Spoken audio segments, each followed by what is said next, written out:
Well, hello and welcome to The One Show with Alex Jones. And Matt Baker. Nice to have you back, Matt. Thank you. Now, we thought we'd keep tonight's guest a bit of a secret, but it appears that words got out. Oh. So what you're saying, Al, is they're not here for us? They're not here to see us. No. But they are here to see a man who exudes style and sophistication. And, of course, a fabulous voice. Well, the tux is on, so let's give a huge welcome to Michael Bublé!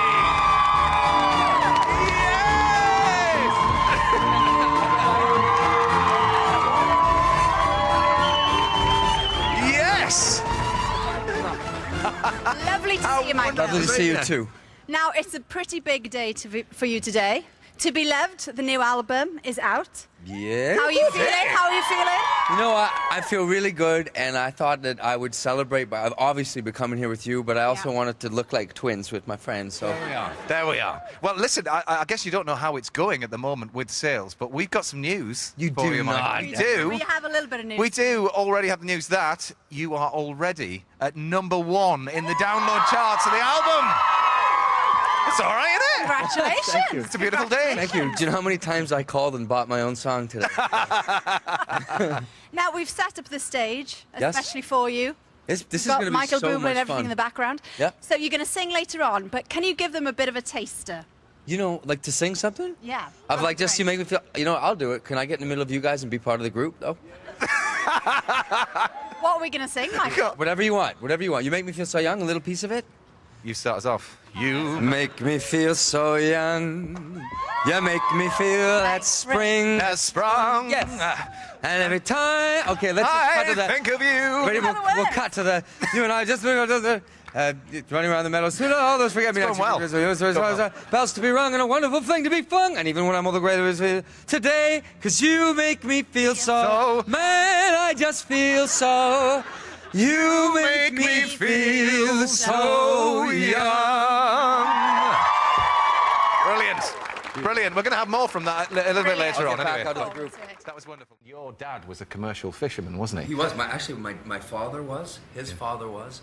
And his father immigrated from Italy as a shipbuilder. So we came from a long line of people, you know, basically in the fishing business. Yeah. So were you obviously going to follow in your dad's footsteps? Did you go to sea yourself? I did. I think my first year I was 13 was my first half crew, and I did it till I was about 21. And I mean, it was. If you've ever seen shows like that, I'm not sure that like if you have a Deadliest kind of catch here. Yeah, yeah. Well, the trawlermen we have. Okay, so that kind of thing. So yeah. You know what? Yeah, it could be probably dangerous and you know all of these things, but you know also rewarding because you learn to have common respect, you learn camaraderie. Yeah. The value of hard work and all that stuff. But when I turned about 19 or 20, my father looked at me and he said, you know what, kid, you want to be a singer? And he said, and you should probably just concentrate on that full time. And he used to beg me. He'd say, son, work with your head, not your hands. Not like your dad, you know, work with your head, not your hands. Yeah, so. Well, I tell you what, it's just as well you didn't become Michael Bublé, the fisherman, because we all would have missed out on moments like this. Let me go home.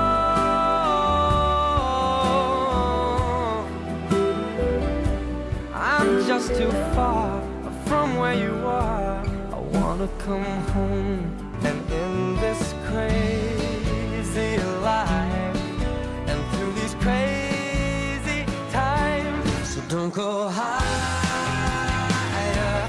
for desire. Put it in your head, baby. How do you understand? You can find it in yourself. It's a beautiful day. Stop myself from smiling. If I'm drinking, then I'm buying, and I know there's no denying. There's a song for everything in there. There's a song for everything, Michael. Ooh, in that first clip of Home, I look like I'm sad. I feel every time I hear that song, it does it to me. It really does. I think that's my favourite of yours. Is that the favourite one? Yeah. I think so. That's really good, and I like Lost as well, which wasn't in there, but a great song. But anyway, the last one was Beautiful Day, which is the single from the brand new album. Tis. And that is kind of an anti-love song, isn't it? It is. You know, I wanted to pull a Taylor Swift, you know. Oh, what do you mean by that? Yeah. I want... No, I just thought it was... Yeah. I thought it was fun to write a song, you know, that wasn't about love and gooiness and I missed you and I love you, my Snooky Poo. I wanted to write a song that sort of I wanted it to be a tribute and an anthem for all of those people out there right now who have been with that boyfriend or girlfriend that treated him badly, dumped him, and you've now realized that life is way better without that schmuck. Right. Have you had that I could sense the experience? applause coming, but it didn't happen. You wanted to. Yeah. Everybody was feeling it. Well, I mean, can I ask how many of you have gone through that? Yeah, well... There we go. So exactly. And I wanted to give people hope that, you know what, that it gets better, and that, you know, don't let yourself down because of that person. Okay. And there's some interesting duets, actually, on this album as well, isn't there? Yes. Got Bryan Adams on there, which is you're a big fan of him, because that was your first album, wasn't it, basically? Yeah, so I bought Reckless, I think, when I was like 8 years old. And I think, you know, you imagine, I was from Vancouver, Canada, and here was a guy who was a Vancouver guy, Canadian kid, who had made it, you know, world famous, and it gave you hope as this Canadian boy from a small town that maybe if he did it, you could too. And I just loved his voice, and we became very close because my manager managed him from when he was about 17 years old and started managing me at about 25, and so we just kind of became like stepbrothers, you know, and this was just my excuse to be able to work with him and write with him, so I was thrilled to do it. And Reese Witherspoon's in there as well. That's quite random, isn't it? Yeah, it seems, you know, it seems like it, but... Well, it is. But how do you really feel about it? I loved Walk the Line. I loved it. I mean, I was a big Johnny Cash fan, and I thought her portrayal of June Carter was just the best. And I thought that she had this great voice. And as an actress, I knew that she could understand subtext. And that song, for me, is all about the subtext. And so... I loved it. It was a coup. It was a coup getting her, and it wasn't easy because I think she was a little bit nervous. I know that she had said she was nervous when she did the Walk the Line, and we were in it. We were in the studio for literally not 20 seconds, and I knew that she was wonderful. It was really great. It's very natural. You know, we do things in a very organic way on this record, and I mean. It's a difficult way to make a record, but to me, it's the reason I loved the old Motown records and the old Reprise records was that everybody was in one room, and you just went for it, and you didn't mess around with all the, you know, the pitching and the time, the computers. We actually went to tape for a lot of it, which is really old school, but it gave it that great feeling that I had missed so much. Yeah. Well, back in 2003, you were sat on a sofa with a certain Michael Parkinson. I remember. Yeah, and do you know what? We've got a little surprise for you. Oh, God. Here we go. Now, he's not the worst-looking man in the world, is he, you must say. So I thought, you're not just going to be a great recording artist, you're going to be a great star. And of course, that's what he's become. And it's all down to me, apparently. Don't believe that for a moment, except I would, Michael, you know, now and again, just a bit of recognition, maybe, you know, Parky, poor, out of work. Have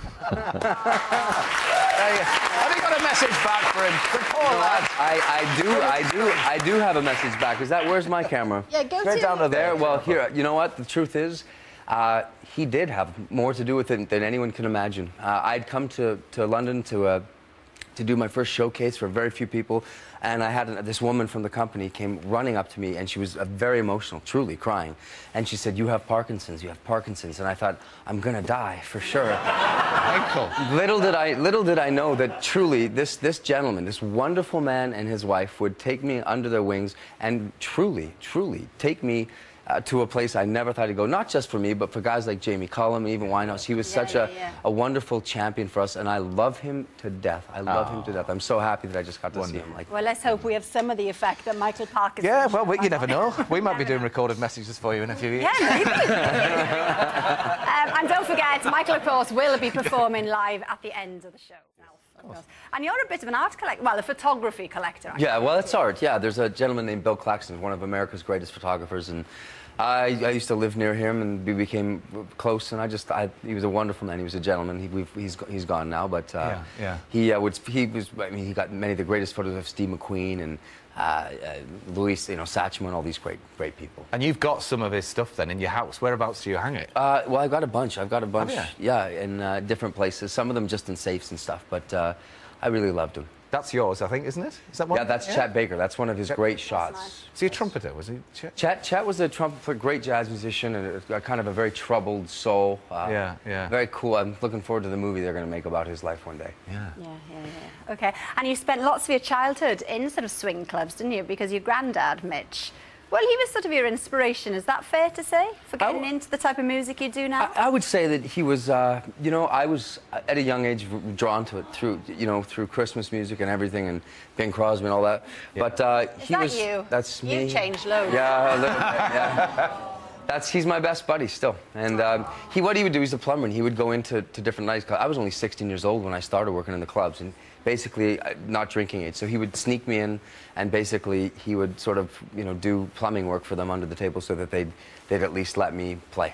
Yeah. So he's still my inspiration. I love him. And how does he feel about becoming a great granddad? Well, this is his number 5, so I think. Oh, is it? He's used to. And I don't want to say that I'm the special one, but I like to think that I'll be the special one. Number 1 grandson. Are you going to start singing lullabies now? Then are you going to start doing them? I do. I sing. Really? You know, I thought about that many times. Would I make a nice record for the kids? I mean, it's funny. A lot of people say to me that their kids, they play my music in the car to help. You've got a friend in me. It's on this album. Love that. I love it. Yeah. Oh, cool. Yeah. Back on stage, the three of us, Michael. It's like old times. But we are not singing this time. Well, we're not. But Michael, what you are about to sing has a bit of a connection, doesn't it, to your grandfather? It does. You know, I started off the record with this song, "You Make Me Feel So Young," and I ended off with "Young at Heart" because I asked my grandpa one day what it was like to feel like I was 85 years old, and he said, "Sunshine," he said, "I'm 85 here," he said, "but up here I'm still 17." So I figured it would be a good one to do. Brilliant. Well, it's been absolutely wonderful having you. Do you want to hear him sing? That's so. Right. Well, we will leave you with the wonderful Michael Bublé. Before we do, we'd like to say that is it. That's all we've got time for. Thank you so much. On tomorrow's show, we're going to be joined by Lisa Riley and Craig Revel-Horwood. Yeah, but now it's time for Michael to perform "You Make Me Feel So Young" from his brand new album, To Be Loved. Thank you, everybody. Thank you. All right, boys.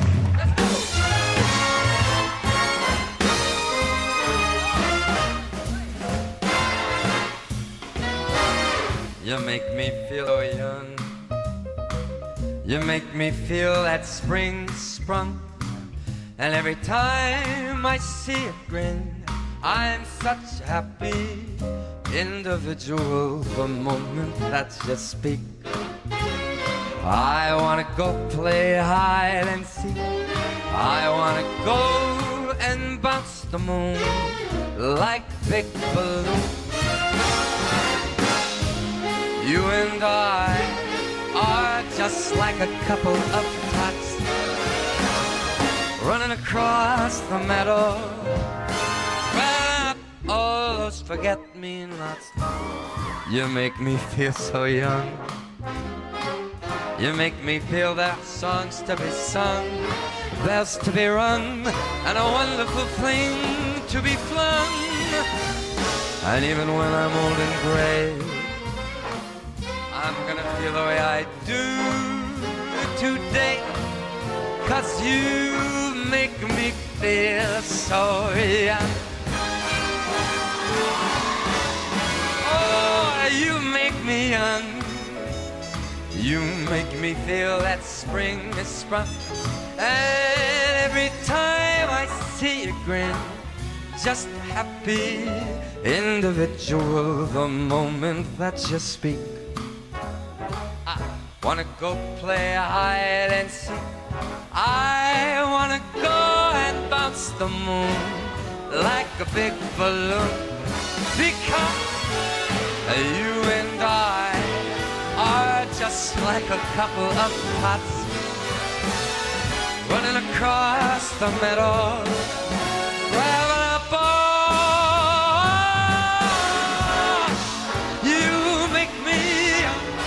You make me feel there are songs to be sung, bells to be rung, and a wonderful fling to be flung. And even when I'm old and gray, I'm gonna feel the way I do today, 'cause you make me feel so, man, I just feel so. You make me feel so young.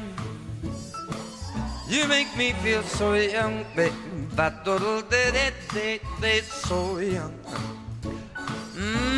You make me feel so young. You make me feel so young.